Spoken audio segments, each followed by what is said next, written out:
Greetings, everyone, and welcome to another edition of the Pan Future Society podcast. I am your host, Sean, and today is Saturday, August 19th, 2017. I have a cool interview coming up on the show today with Dr. Kevin Folta.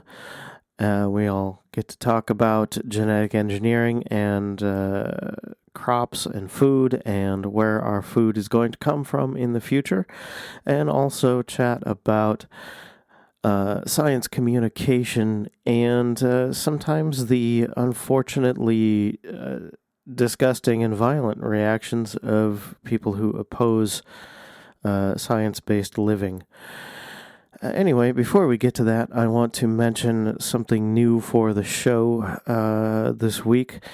I have a Patreon page. Yes, I have joined the 21st century method of begging for money. And you can go to patreon.com/Sean Gill, that's SEANGILL, or go to the website panfuture.org, and there's a link there. I've avoided this kind of thing in the past because partly it's sort of against my nature to just say, please, please like me. But also I do a lot of different things, and, a Kickstarter just it didn't quite fit, but the way Patreon works, it does allow me to give you a little bit of everything. For $1, you have my gratitude for supporting the show. For $2, I am throwing in a monthly newsletter that only subscribers get, and up the chain there, we get into some music and art rewards. For $20 a month. You'll get a 30-minute music lesson via Skype or some other method. We can talk guitar, we can talk composition, we can talk studio recording, anything you want that's music related. And for $30 a month, I will send you a photographic print, a drawing, or a small painting. Yes, indeed, everything will be in the 5x5 to 5x7 range. But you will get a fresh, original, unique piece of art every single month at that level. If there's something you want from me, let me know. I will come up with some other things, but at least I am attempting to sort of support my life as a jack of all trades here, at least to offset some of the costs. And like I said, anything, $1, $2, $5, it all goes a long way toward helping the show. So check that out. And in lieu of other news this week, let's get right to our interview with Dr. Kevin Folta.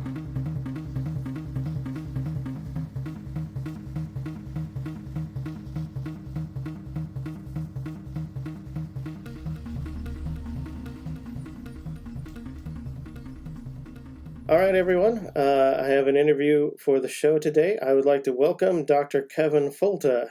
Dr. Folta, welcome to the show. Oh, hi. Thanks for having me aboard.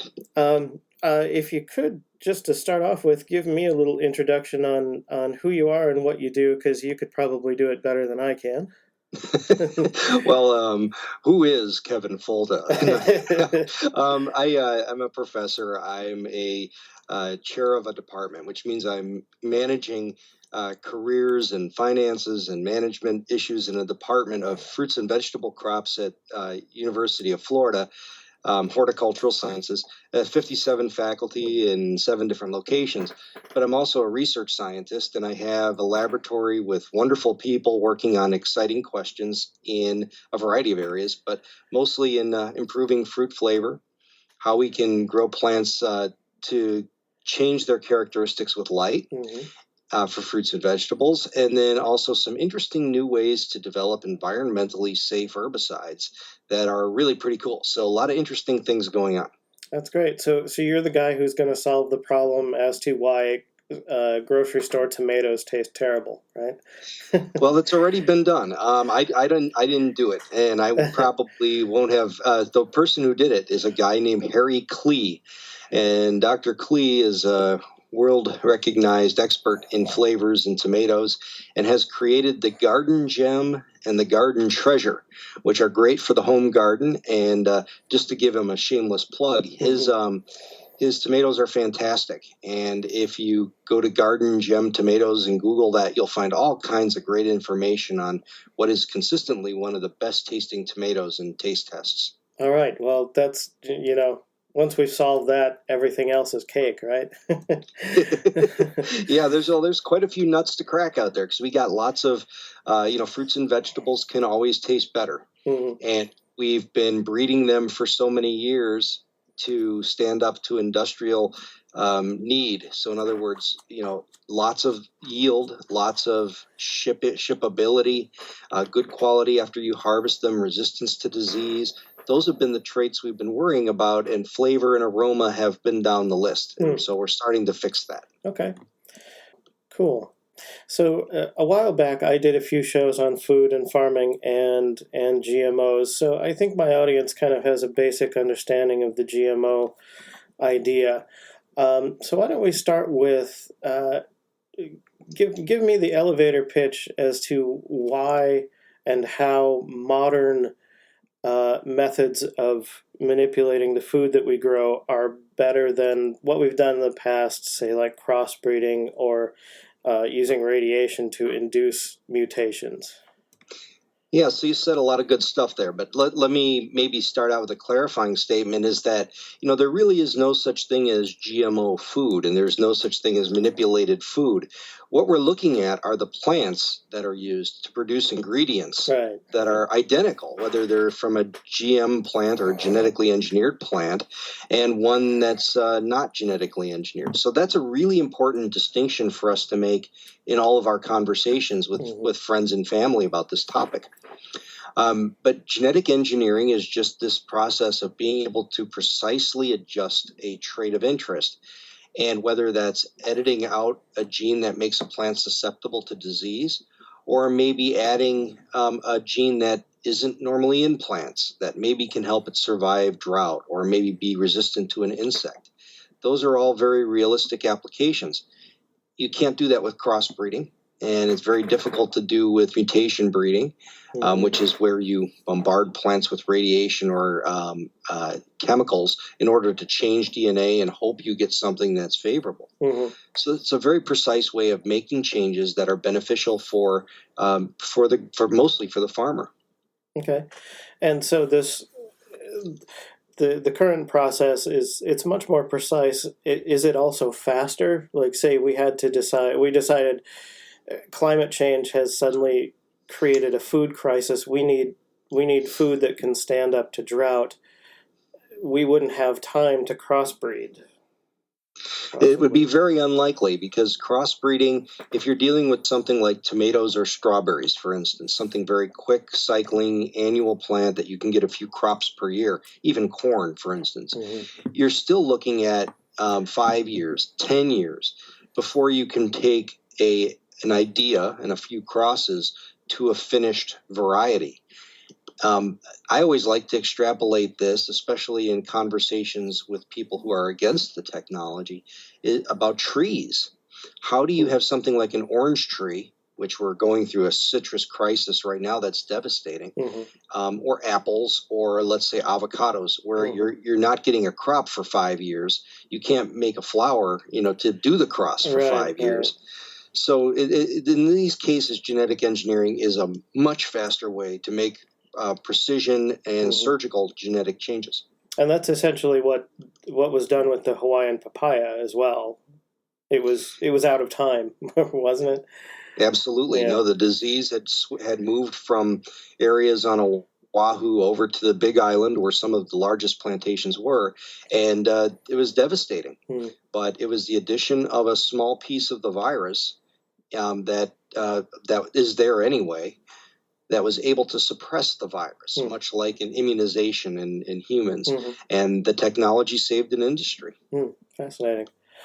It seems like sometimes I have a hard time sorting out exactly what people are concerned about. There just seems to be a general indistinct rage over genetic modification or genetic engineering. But one thing is people seem to think that it's being unleashed on the world with no controls. I'm sure it's not. So what does this kind of thing go through to get into wider use? And as I mentioned on a previous show, it is something like only 8 food crops are commercially available. So it's not as widespread as people think. But what does that go? Like recently, they released the Arctic apple.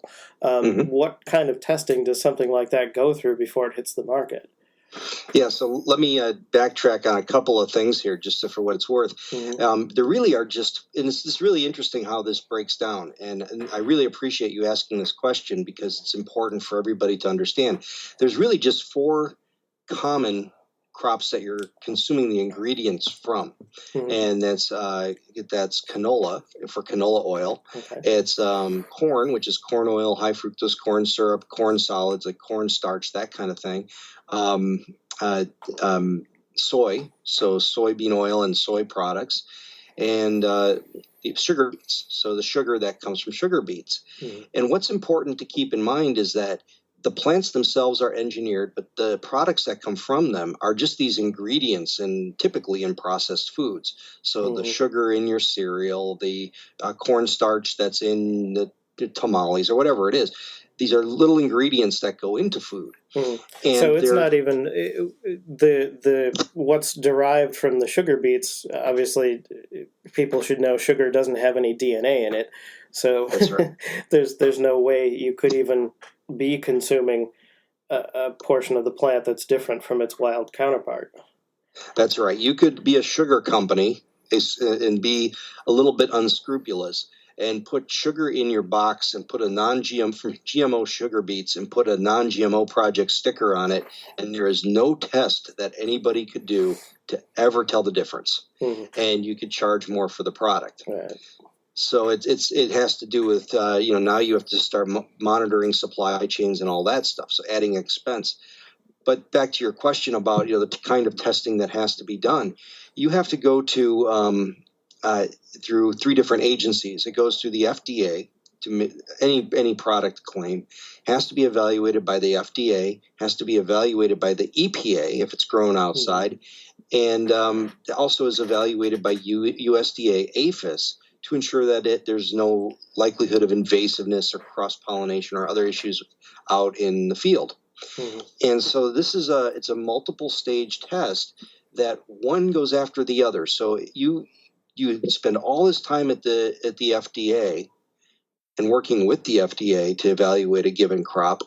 And then if that passes, then it goes to EPA. And then it's a whole nother set. So this is why the process takes so long and why it's slow to respond to particular threats and changes. Sometimes I can't really even tell exactly what people are opposed to other than sort of the existence of it in a general sense. And I feel like there wasn't any ramp up to the opposition. It was just immediate yelling and shouting. It's sort of hard for me to get wrap my head around it. I don't know what in 1980 or 1985, before the internet, were things the way they are now. Actually, it's kind of funny how that works, because back in the 1980s when I was in college, we studied this stuff and we talked about this with tremendous promise and progress, that here's a solution that we can use a protein that exists, this BT protein that is an anti-insect protein that is applied to the crops, especially in organic production, that we can have the plants themselves produce a protection that we would never have to spray anything again. And it would save from the use of broad spectrum insecticides and protect the crop when it's most vulnerable. All these good things. And everybody had this beautiful vision as to how this would be accepted with open and warm hearts. But the problem is that this technology really came from companies that had backgrounds in chemistry, which, people just de facto are chemophobic in lots of ways. Plus, they don't trust the companies for good reasons. I mean, there's a lot of reasons why corporations have not done the right thing. Mm-hmm. Their names are on, Superfund cleanup sites. There's other companies that have, killed whole populations of people in other countries with accidents. And so people always feel rather cautious and skeptical of what a chemical company is doing, especially when they're saying, oh, guess what? Now we're in the seed business. We're not doing chemistry anymore. Still, that legacy keeps people skeptical. And it's good that they do. But the problem is that then that skepticism goes too far. And that's really at the root of all of the derision against these types of technologies. Yeah, it sort of sounds like and I think culturally we have this problem too. If we convict someone of a crime and we send them to prison, and the law says they're in prison for 15 years, and then we let them out and let them go on with their lives, a lot of people want to continue punishing that person forever. That's sort of the situation you have with these companies, that they made mistakes in the past, but despite the possibilities of genetic engineering, that message gets lost in the noise.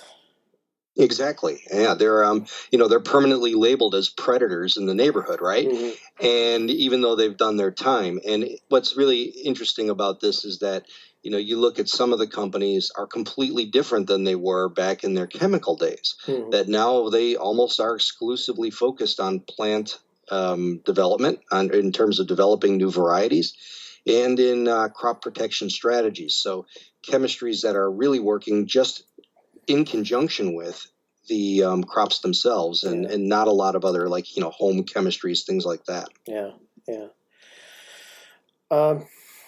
I guess if you don't mind talking about it, this could segue into the experiences you've had as a science communicator.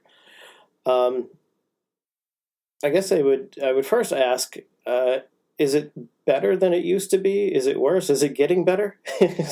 Well, sometimes I just want to go stick my head in the sand and give up, No, there are some things that are getting better and some things that are getting worse. The things that are getting worse are just the kind of anonymous smear campaigns.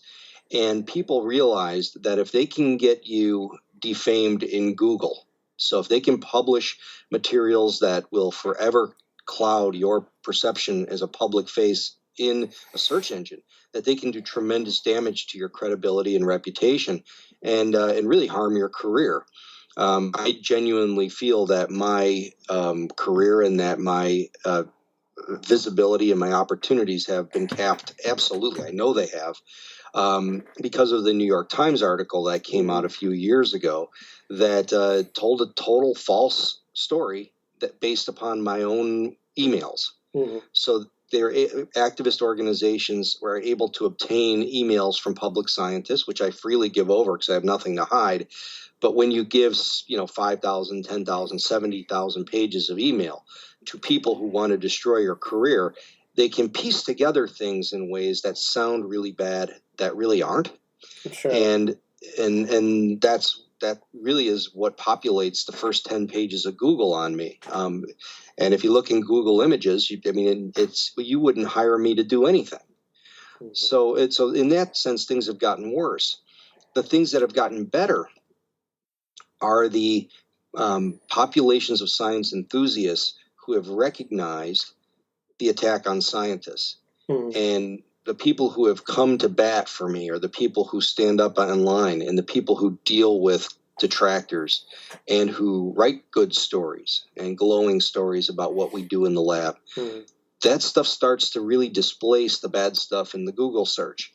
And so getting involved in what I always call the nerd shield, if the nerd shield steps up and defends science like you're doing here, this gives us a venue to be able to talk about what science is and isn't, and what this technology is and isn't, and to really protect the people that are standing up and talking about it. Yeah, I guess I hadn't thought about it that way. The nerd shield is a good term, because I think I've seen over the past 10 years or so a great call for scientists to step forward out of the lab and talk to the public. And in some ways, the rest of us have just sent you out there as cannon fodder. So now, I guess, very recently, hopefully, you're seeing more of the public out there with you to assist in the process. I guess, if I have a chance to talk to my friends and family, they're more likely to listen to me than they are to you because they don't know you. Yeah, but I think that the overall situation has gotten better because of that because of all this visibility and because of all the discussion. Even though even though it has been tough at times, I think that by taking the hit that I took, kind of in a way has exposed the game plan of the bad guys. And in a lot of ways, it's been good because they've tried this again and again. They put together the string of emails and they get the quotations the way they want them, and they hand them to a journalist. And then the journalist decides whether or not they're going to go forward with that article. They did it in a couple of cases with me. But now a journalist will call and say, I'm sitting here with your emails that I got from the activist organization, and we wanted to get your thoughts on that. And I would say, well, I want you to look very carefully. This is what this means. This is what this means. Do you realize that they're using you and that they're using you to do their bidding to tell false stories about a public servant? And I've been able to let the air out of a balloon for probably 7 or 8 different journalists who they've commissioned who decided not to do the story. If the non-scientists among us wanted to talk to people about the benefits of genetic engineering in the food, how would you start? What would you recommend? I'm sort of imagining maybe the environmental benefits people should talk about more, because that also sort of deflates one of the major arguments of the opposition. No, you're exactly right. You have to start with shared concerns and our shared, like they say, shared values. You have to start from a position of, here's the reason I'm interested in this technology, because I see how it can help people. I see how it can help a planet. And so what we're doing is and if you start with something like environment, you have to say, here's the ways that this can help the environment. Good example. We can use these BT insect-protected crops that cut the use of insecticides. And we don't have to spray broad-spectrum insecticides that kill many insects in the field, and we just are able to manage the targets from the plant themselves. That's a good environmental benefit. But of course, whenever you mention the benefits, and this is really important, that you have to mention the risks. That when you continually use the same sort of technology over and over again in a very effective crop protection strategy, there's a possibility for development of resistance. And we're seeing that happen. So the most important thing people can do, lead with your values and be even-handed by discussing both the strengths and the limitations. Well, that's good advice. I hope my listeners take that. I don't have any more particular questions for you today. Is there anything you would like to close with? Well, I think that maybe that when people engage these conversations, that they should have some good examples in queue for places where the technology worked very well to serve people and planet as it was intended. That the idea of Roundup Ready crops and BT insect-resistant corn doesn't get people excited. But I think talking about the BT, so the insect-resistant brinjal, which is the eggplant in Bangladesh, is a beautiful story that people should study or listen to my podcast at talkingbiotechpodcast.com. The episode 48 dealt with the brinjal. Beautiful stories about that one. The Hawaiian papaya is a great story. The bananas that are being developed for Africa, cassava, in some of the ways cassava has been engineered for better nutrition and disease resistance. Talk about those humanitarian efforts. Yeah, that is a new argument I've seen recently. There's a lot of chatter from places like Africa where the farmers want those crops because they'll work better and they'll be able to feed people better. Right. And that's not the turnoff areas of, money for big corporations and multinationals. This is serving smallholder farmers. And that's the kind of stuff that really gets me excited. And that's the kind of thing that really breaks my heart when activists who would like to serve these people stifle the technology because they don't like a company that uses it. Yeah. I mean, you think about how convoluted that is. And I keep saying that history will not look kindly on these folks, that when we look back at this time in history, it's a time we could have done something, and people stood in the way of good technology reaching the people that could use it. Mm-hmm. Mm-hmm. Yeah. Well, good advice, listeners. Take that all to heart. And well, that's all I've got. Okay, no, that sounds really good. Thank you for having me aboard, and I'm happy to talk about any of this stuff anytime, or anything to do with farming or the crops in Florida, or anything we can do for you. Thank you very much. Great, that sounds good. Hey, if people want to read what you do or follow you, where do we do that? A couple places. So on Twitter, I'm at Kevin Folta, all one word. Kevin Folta blog is my blog, and kevinfoltablog.com is my blog, Illumination. And the Talking Biotech podcast is a weekly podcast that discusses these issues in science and science with agriculture and medicine, and some of the ways biotech is working to solve major problems and give us pets. Well, we had a good one on dogs a few weeks ago, and we have one on cats coming up real soon about their domestication and how that happened. Really cool stuff. Oh, definitely check that out. Sounds great.